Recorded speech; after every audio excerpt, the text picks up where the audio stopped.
est 23 h, bonsoir à tous et merci de votre attention. Voici les titres à la une de l'actualité ce vendredi. Des morts et des blessés dans la commune d'Atekoubé, des personnes disparues à Yopougon, une personne repêchée des eaux à Cocody-Blocos. C'est le bilan de la forte pluie qui s'est abattue ce vendredi 22 octobre 2021 au matin sur le district d'Abidjan. En ouverture de journal, nous reviendrons sur cette actualité dominée par un début de journée fortement arrosé. Visite de travail hier jeudi dans le sud Comoé pour le Premier ministre Patrick Hachi qui s'est rendu dans une plantation de palmiers et une usine artisanale de production d'huile de palme. Occasion pour le chef du gouvernement de réaffirmer la volonté d'industrialisation des principaux pôles de développement de la Côte d'Ivoire. Lancement hier jeudi de la campagne d'extinction de la télévision analogique à compter du 13 novembre 2021. Cessation d'émission d'images avec les anciennes antennes de la RTI. Le lancement de cette campagne à Abidjan et ses environs va s'étendre sur 3 semaines. Des précisions dans cette édition. Voilà pour l'essentiel. Oui, bonsoir à tous et merci de nous rejoindre pour l'information. Une pluie diluvienne, vous le savez, s'est abattue ce vendredi 22 octobre 2021 au matin sur le district d'Abidjan. Dans certaines communes du district d'Abidjan, on a enregistré des cas d'inondation et d'éboulement. Bilan de la journée selon le groupement des sapeurs-pompiers militaires. 4 morts, 4 blessés dans la commune d'Atekoubé et 2 personnes portées disparues dans la commune de Yopougon. Une personne repêchée des eaux à Cocody-Blocos. Les secours restent en alerte et invitent les populations à la vigilance. Jean-Marc Tchachi. Des véhicules dans de mauvais état, retrouvés dans des caniveaux et des ordures ça et là. Un avant-goût des dégâts orchestrés par la pluie diluvienne de ce matin dans le quartier de Mosikro à Atekoubé. À quelques mètres de là, les policiers du 28e arrondissement d'Atekoubé assurent la fluidité et encadrent le périmètre d'un sinistre après l'intervention des secours. Un mur s'est écroulé sur 6 habitations dans les environs. Bilan, 4 morts et autant de blessés. On dit Moshikoro, c'est vrai. Mais quand on regarde les drames où ça quitte, on connaît. Vous voyez le mur, il est déjà fatigué. On a parlé fatigué. Si le mur ne venait pas, il n'y a pas de mort. On habite au nombre de 3 dans la maison. Donc en même temps, il dit à mon frère, faites vite, on n'a qu'à sortir, c'est les maisons qui sont en train de casser. Donc c'est avec ça, on a cassé la porte, donc on a profité en même temps pour sortir, pour arriver au bord du goudron. La commune de Yopougon a aussi subi les affres de ces fortes précipitations. Au quartier Maroc, carrefour Obama, 2 enfants âgés de 7 et de 14 ans auraient disparu très tôt ce matin, emportés par les eaux des canalisations. Les parents inconsolables nous font le récit. On a poursuivi le chemin de l'eau, mais on n'a pas retrouvé les enfants. On est en contact avec les sapeurs-pompiers. On a allé croiser la chefferie de Lokwa. On a fait toutes les recherches jusqu'à présent. On n'a pas encore retrouvé les 2 enfants. À 40 minutes de ce secteur, au quartier CHU Extension, les riverains se sont réveillés sous les eaux et ne font que constater les dégâts. Ma voiture que vous voyez garée là était à 100 mètres. Et c'est le courant d'eau qui l'a entraîné parce qu'aujourd'hui la voiture est irrécupérable. Selon les enquêtes, il s'est trouvé qu'il y a les canalisations là, au niveau de la BAE là, qui ont été obstruées. Et donc l'eau, quand elle trouve un obstacle, elle se ferait chemin. Des inondations et des destructions de biens matériels ont été également signalées dans certaines communes du district d'Abidjan. Le groupement des sapeurs-pompiers militaires fait son bilan. Des informations nous sont parvenues comme quoi 2 enfants auraient été emportés par les eaux. Donc nous avons suivi le cheminement du caniveau en question jusqu'au village d'Anokwakouté, où malheureusement on n'a pas retrouvé les enfants. On a laissé des consignes ça et là pour qu'au cas où il y ait une apparition des corps quelque part, nous puissions intervenir. La zone la plus critique, c'était Atekoubé-Mosikro. Nous avons dénombré 8 victimes, dont 4 personnes décédées. Parmi les 4 décédés, d'ailleurs, il y avait 3 enfants en très bas âge. Et les 4 autres blessés ont été conduits au centre de santé de Yopougon-Toit-Rouge. Depuis mai 2021, le comité interministériel de gestion de crise prépare son plan de lutte contre les inondations et les catastrophes. Il invite les populations identifiées à quitter les zones à risque. Et nous rappelons que les secours restent en alerte et invitent les populations à la vigilance. Deuxième titre de cette édition, visite de travail. Hier jeudi, dans le sud Comoé, le Premier ministre Patrick Hachi a eu plusieurs activités, au nombre desquelles la visite d'une plantation de palmiers, une usine artisanale de production d'huile de palme. À l'occasion pour le Premier ministre, le chef du gouvernement de réaffirmer la volonté d'industrialisation des principaux pôles de développement de la Côte d'Ivoire. Alexis Ouedraogo. À l'ombre des palmiers sur la route de Beaunois, une séance de travail très pratique conduite par le chef du gouvernement. Dans cette plantation artisanale à fort potentiel, la production reste encore très faible. Une triste réalité partagée sur toute l'étendue du territoire que le gouvernement veut corriger. L'objectif pour nous, c'est d'améliorer la productivité des plantations. Vous avez vu tout à l'heure, nous avons visité une plantation, ça commence là. Il fait entre 2 et 3,5 tonnes à l'hectare, là où normalement, s'il y a de l'engrais, c'est bien traité, entretenu, si les plants sont des plants sélectionnés, on devrait faire entre 15 et 20 tonnes à l'hectare. De l'autre côté de la voie, une usine encore artisanale de production d'huile de palme.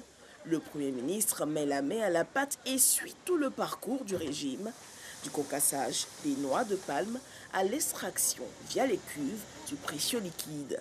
Aussi bien au niveau de la plantation qu'au niveau de l'usine, leur gros problème, c'est d'abord des problèmes de formation. Ensuite, c'est de l'accès au crédit. Et c'est sur toutes ces questions-là qu'on va amener ce qu'on appelle des producteurs à devenir des fermiers, à devenir des PME, à embaucher beaucoup plus de personnes, à générer beaucoup plus de revenus, à créer beaucoup plus d'emplois. C'est véritablement ça le développement. La Côte d'Ivoire, engagée dans une dynamique d'industrialisation, veut changer la donne des productions. Le développement, c'est vraiment une chaîne. Mais cette chaîne est d'abord alimentée par le secteur privé. Et le secteur privé, dans notre pays, il commence d'abord par la base qui a été celui de notre développement, l'agriculture. Et avec cette vision, les plus grands gagnants seront les régions qui pourront s'enrichir de l'industrialisation des produits locaux. L'idée, ce n'est pas de faire Abidjan capitale industrielle ou San Pedro zone d'industrialisation, c'est que toutes les régions, disons les districts, doivent être des zones industrielles, doivent être des zones de productivité agricole de façon à retenir les jeunes qui y sont formés. Le marché ivoirien consomme 45% de sa production nationale. Les 55% restants sont destinés au marché de l'UEMOA et de la CEDEAO, qui restent encore largement déficitaires. Et on reste avec les agriculteurs. 2 syndicats de planteurs de cacao, l'ANAPROCI et le SYNAPSI, avaient appelé leurs planteurs à occuper les délégations du Conseil Café-Cacao et à ne pas vendre leurs fèves. Ceci pour réclamer le paiement des primes promises pour soutenir la filière à la faveur de la pandémie de Covid-19 au sortir de discussions qu'ils ont eues avec le ministre d'État, ministre de l'Agriculture et du Développement rural. Ils ont décidé de lever leur mot d'ordre de grève. Un consensus a donc été obtenu entre les différentes parties, notamment l'assurance du versement effectif de cette prime. Jean-Louis Gambou. Il dit j'ai obtenu 17 milliards pour vous. Mais c'est ça, le problème c'est la communication. Mais après ça, il n'y a plus de communication encore. Nous n'avons jamais dit venez nous donner de l'argent, on va les distribuer sur le terrain. C'était le 20 octobre dernier à l'immeuble de la Caisse Tab. D'un côté, c'est un représentant de producteurs de café-cacao qui avait décidé d'aller en grève pour réclamer le paiement des primes de soutien à la filière. D'un autre, le directeur général du Conseil Café-Cacao qui avait à cœur de clarifier les choses. J'ai annoncé que l'argent qu'on nous a promis n'était pas à ma disposition. Des échanges francs qui se sont déroulés sous l'égide et l'arbitrage du ministre d'État, ministre de l'Agriculture et du Développement rural, Kobina Kwasi Adjoumani. Le DG du Conseil Café-Cacao n'a rien reçu. Il faut que les uns et les autres le sachent. Dès que nous allons mettre à la disposition du Conseil Café-Cacao ce fonds, nous allons informer les syndicalistes et les coopératives qui vont, avec donc, le Conseil, décider de l'utilisation de ces fonds. Des assurances fermes quant au paiement de ce fonds promis il y a 5 mois et qui ont eu pour effet la levée du mot d'ordre des grévistes dès le lendemain. Nous venons en ce jour du jeudi 21 octobre 2021 vous informer, presse nationale et internationale, de la suspension du mot d'ordre de grève illimitée lancés par nos différentes organisations. Pour soutenir la filière, frappée de plein fouet par la pandémie de Covid-19, le gouvernement ivoirien avait notamment prévu 17 milliards de francs CFA en soutien aux planteurs de café cacao. Direction l'Assemblée nationale, le gouvernement a décidé de tendre la main aux entreprises qui utilisent le sucre comme intrant et qui n'ont pas été épargnées par la pandémie de Covid-19. Une mesure d'importation exceptionnelle de sucre a été prise pour couvrir jusqu'à 50% de leurs besoins. Le projet de loi a été adopté en commission à l'Assemblée nationale, c'est ce que nous rapporte Lanciné Bakayoko. En application de cette ordonnance du président de la République, les entreprises utilisant le sucre comme intrant ont été autorisées à importer 27 000 tonnes au profit des industries de deuxième transformation au titre de l'année 2020, soit 50% des besoins. Dans le cadre de la mise en œuvre de cette mesure, il est prévu le remboursement de la taxe de péréquation perçue au cordon douanier sur le sucre importé au profit des entreprises industrielles utilisant comme intrant. Le coût de cette mesure pour les 27 000 tonnes de sucre est estimé à 2,1 milliards de francs CFA. Il s'agissait de garantir la compétitivité des produits manufacturés localement à base de sucre par rapport aux produits similaires importés. Cette loi est censée faciliter la réalisation de leurs activités, mais aussi leur expansion. Il s'agira de faire en sorte que l'industrie sucrière en Côte d'Ivoire se développe, que nous ayons les capacités d'accroître notre production, satisfaire les besoins nationaux, mais en même temps aussi créer des emplois nouveaux dans les zones de production. En contrepartie de ce dispositif, les entreprises sucrières ont signé un contrat-plan avec le gouvernement. Un contrat-plan qui devrait permettre de faire passer la production de 206 000 tonnes à 255 000 tonnes à l'horizon 2025, avec près de 3 000 nouveaux emplois. Le tout pour un investissement de 151 milliards de francs CFA.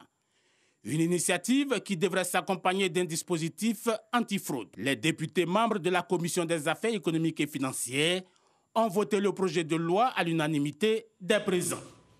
En économie, le ministre de l'économie numérique, des télécommunications, de l'innovation a présidé hier jeudi dans la commune du Plateau l'ouverture des journées Investir au Vitib. Le village de l'innovation technologique entend saisir cette occasion pour présenter aux investisseurs toutes les opportunités de la zone franche, une zone économique dédiée à l'innovation technologique. C'est ce que nous rapporte Jean-Louis Mangou. Une nouvelle identité visuelle, des opportunités d'investissement qui ne cessent de s'accroître, tout comme l'espace qui y est dédié à l'accueil des entreprises. Le Vitib, au village de l'innovation technologique, se donne 48 heures pour présenter aux investisseurs les nombreux avantages qu'il y a à s'y installer. Investir au Vitib est un événement et désormais un label qui entend proposer, dans un cadre d'échange, des formules d'investissement particulièrement avantageuses aux partenaires et potentiels investisseurs que vous êtes. Nous avons un plan de masse qui a été conçu, très futuriste, de type Smart City, ville intelligente. Et donc, c'est la bonne occasion pour appeler le secteur privé à s'intéresser aux différentes opportunités d'investissement dans cette zone.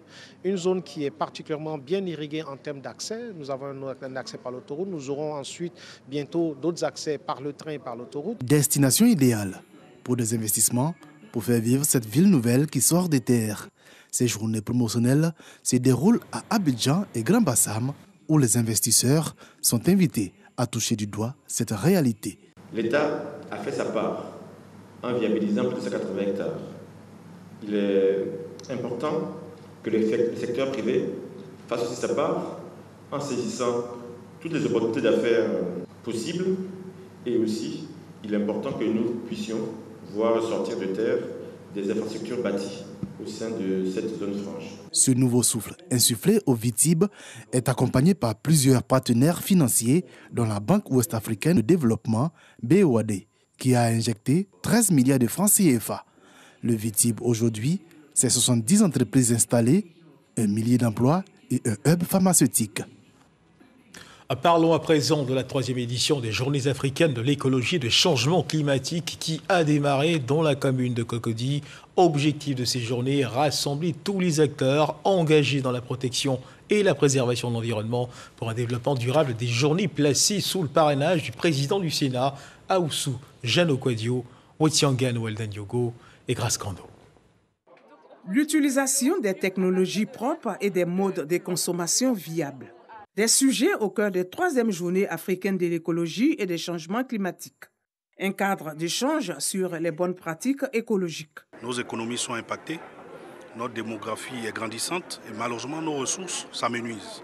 Donc il est important qu'on puisse proposer des solutions et des alternatives à nos communautés. 3 jours de réflexion marqués par des expositions et des panels avec en ligne de mire la lutte contre les changements climatiques. Des initiatives que soutiennent des partenaires. De façon générale, nous accompagnons les efforts du pays en matière de transition écologique. Les secteurs prioritaires que sont le domaine de l'énergie, le domaine de l'industrie, le domaine de l'agriculture et de l'alimentation. Pour le ministre Jean-Luc Assy, ces journées sont d'une importance capitale au regard de la situation climatique mondiale. Ces journées africaines de l'écologie et des changements climatiques, une opportunité pour les acteurs et porteurs de projets locaux qui bénéficieront des rudiments nécessaires susceptibles de leur permettre de mieux orienter leurs différentes actions en matière de protection de la biodiversité, des pratiques d'agriculture durable, de la création de villes vertes et de restauration de nos forêts. Les 3e journées africaines de l'écologie et des changements climatiques se tiennent sous le parrainage du Sénat. Occasion pour cette institution de faire un plaidoyer. Je saisis l'occasion que me donne ce salon pour faire un plaidoyer auprès des élus locaux afin qu'environ 5% de leur budget soit exclusivement consacré aux actions de transition écologique. Le Canada et le Sénégal sont les pays à l'honneur pour cette 3e journée africaine de l'écologie et des changements climatiques. Le top départ des concours de la fonction publique a été donné depuis le 9 octobre dernier. Des innovations à ce concours ont été apportées par la ministre Anne-Désirée Oloto. Entre autres innovations, la suppression des cours de préparation au profit des cours en ligne et la mise en place d'un comité d'éthique. En quoi consistent ces changements? Pour quelles retombées? Réponse dans ce dossier de Grace Kando.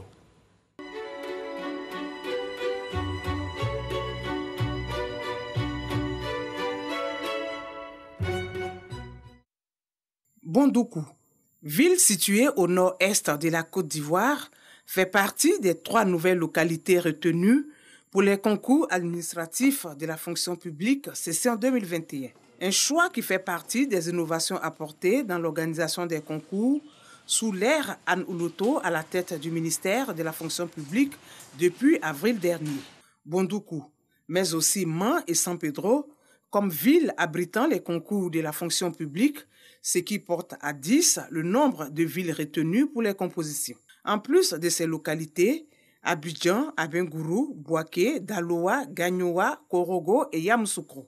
À ces innovations s'ajoute la mise en place d'un comité d'éthique et la suppression des cours de préparation en présentiel au profit des cours en ligne. Avant les compositions, il y a eu des cours de préparation qui étaient en ligne, très intéressants. Les cours m'ont beaucoup aidé.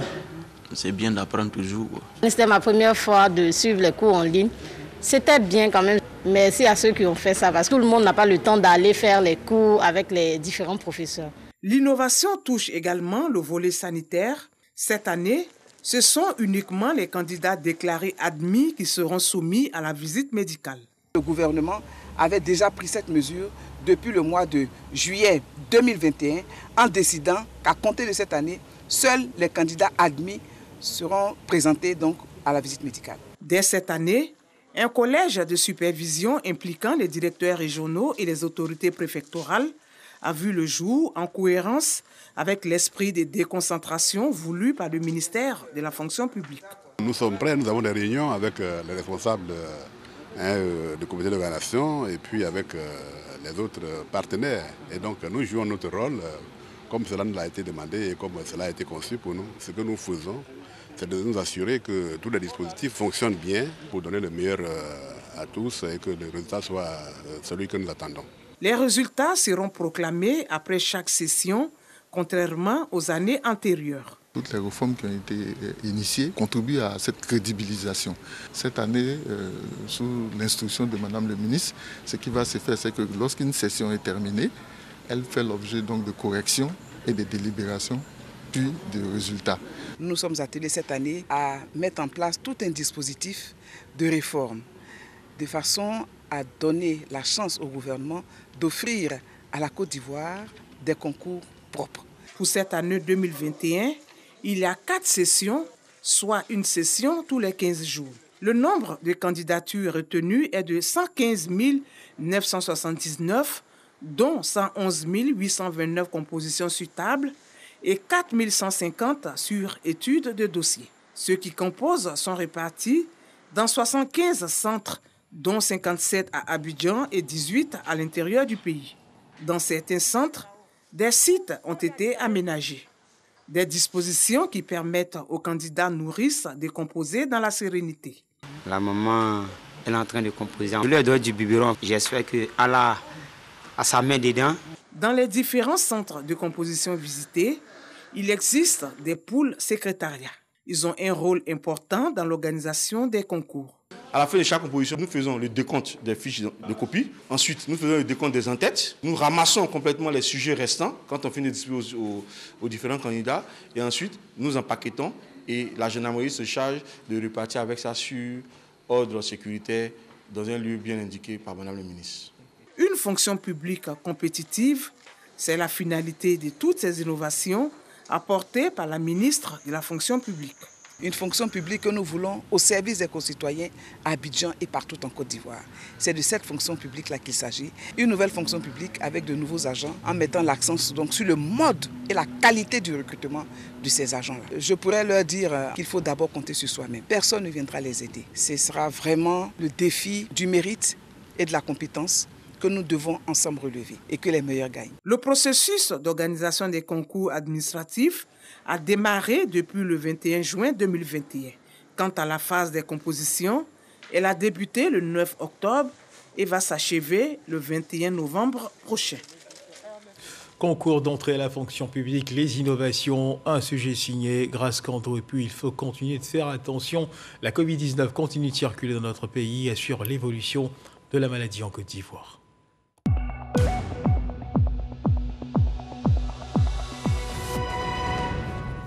Le ministère de la Santé et de l'Hygiène publique de la couverture maladie universelle a enregistré ce vendredi 22 octobre 2021 13 nouveaux cas de Covid-19 sur 1792 échantillons prélevés, soit 0,7% de cas positifs, 41 guéris et 0 décès.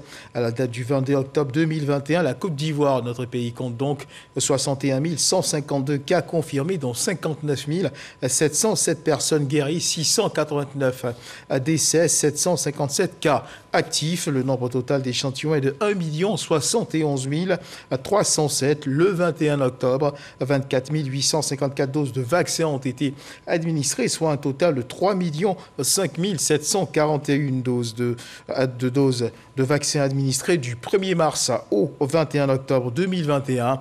Le ministre de la Santé et de l'Hygiène publique de la couverture maladie, rappelons-le, invite toutes les personnes de plus de 18 ans à se faire vacciner. La vaccination contre la Covid-19 qui, rappelons-le, est gratuite et volontaire. Et on poursuit le cours normal de cette édition. Le ministre de la Communication, des médias et de la francophonie, Amadou Koulibaly, a procédé hier jeudi au centre émetteur d'Abobo à Abidjan au lancement de la campagne d'extinction de la télévision analogique qui mettra fin à compter du 13 novembre 2021 à la cessation d'image.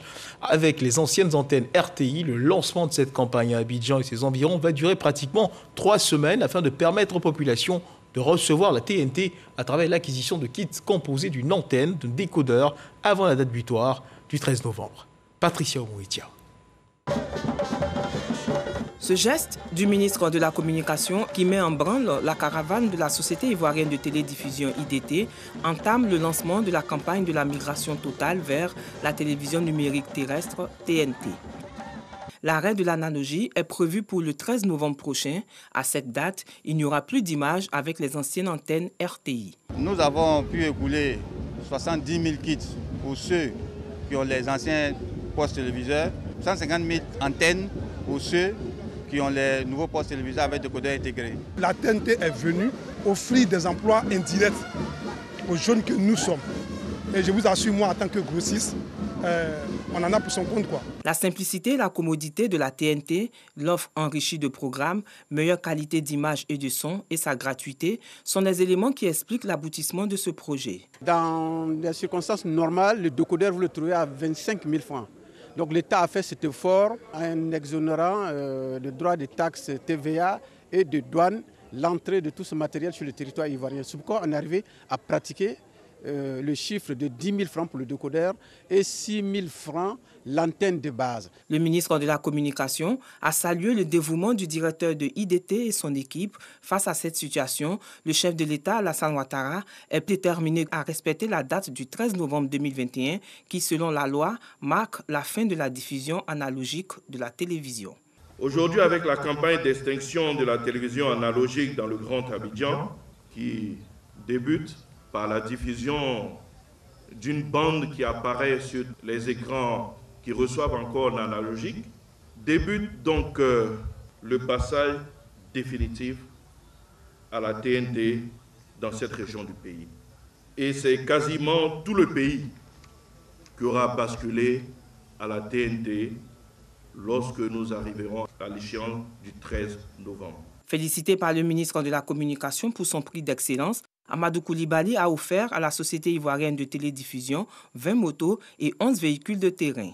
La cérémonie a pris fin par la remise de cadeaux, suivie de la visite des locaux du centre émetteur d'Abobo. Et rappelons qu'à ce jour, la TNT couvre l'ensemble du Grand Abidjan avec 70 000 kits vendus et 150 000 antennes distribuées à 200 000 foyers. Direction le Burkina Faso, Ouagadougou, le FESPACO, le Festival du cinéma et de la télévision de Ouagadougou, tire allègrement vers sa fin. Les lauréats de cette 21e édition seront connus le samedi 23 octobre. En attendant la clôture, les activités cinématographiques continuent de rythmer la capitale burkinabé. Projections de films, conférences, rencontres professionnelles, distinctions. Les échos de Ouagadougou avec Serge Coléa depuis justement Ouagadougou. C'est une véritable messe du cinéma qui se tient à Ouagadougou. Festivaliers et cinéphiles font le tour des salles de projection. Chaque soir, j'ai programmé de suivre 2 films, voilà, en fonction de mon planning. 239 films, 7 grands jurys évaluent toutes ces productions selon les différentes catégories.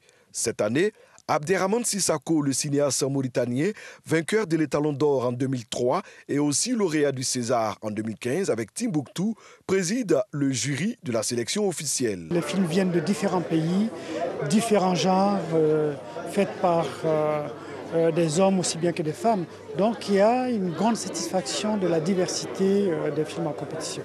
La culture est en train de reprendre ses droits et c'est une forte symbolique qu'un grand événement comme le FESPACO qui avait été reporté ait pu se tenir cette année. Des échos du FESPACO avec cette cérémonie de distinction. 28 personnes décorées. Au nombre de celles-ci, Ansata Ouattara, auteur des Coups de la vie, une œuvre adaptée au cinéma. C'est grâce au succès de cette série Les Coups de la vie que le Burkina m'a remarqué, à travers ma plume aussi. Et parce que j'ai beaucoup de lecteurs au Burkina et je pense que c'est tout cela qui a suscité cette distinction. Le prix Félix Houphouët-Boigny du Conseil de l'Entente, 4e édition, est doté de 10 millions de francs CFA et un trophée d'une valeur d'1 million. Il sera décerné à un réalisateur de l'espace UEMOA. Les critères sur lesquels nous nous sommes basés, ce sont les critères du Conseil de l'Entente, notamment la promotion de la démocratie et de l'état de droit, la promotion des valeurs culturelles africaines. Akafou Joël Richemont, réalisateur ivoirien, propose à ce festival Traversée, une histoire authentique qui retrace le parcours d'un jeune migrant. Traversée, ce n'est pas le passage de la Méditerranée jusqu'en France, non, traversée, c'est la libre circulation des hommes. Dans les salles, les réalisateurs ivoiriens sont présents avec notamment Philippe Lacotte et son long métrage La Nuit des Rois. Il a été suivi avec beaucoup d'intérêt au Ciné Burkina. Il y a une très bonne sélection cette année, il y a de très bons films. Donc on vient représenter la Côte d'Ivoire et participer. Et le reste, c'est le jury qui décidera. Ce film a été aussi financé par le ministère de la Culture. Je voudrais vraiment féliciter le réalisateur, dire merci à tous ceux qui ont contribué à la réalisation de ce beau film. La 27e édition du FESPACO va s'achever ce samedi 23 octobre avec le palmarès officiel. Et dans l'actualité internationale en Libye, la conférence internationale pour la stabilité du pays s'est tenue à l'initiative du gouvernement intérimaire à Tripoli. C'était hier jeudi. Une trentaine de délégations ministérielles ainsi que les Nations Unies, l'Union européenne et l'Union africaine étaient présentes pour soutenir le processus de transition dans le pays. Pour les participants à cette conférence, la priorité reste la tenue des élections fixées au 24 décembre prochain. La communauté internationale a promis son soutien au peuple libyen. Et c'est sur cette information que se referment les pages de cette édition. Merci de nous avoir suivis. Agréable fin de soirée. Dieu garde la Côte d'Ivoire.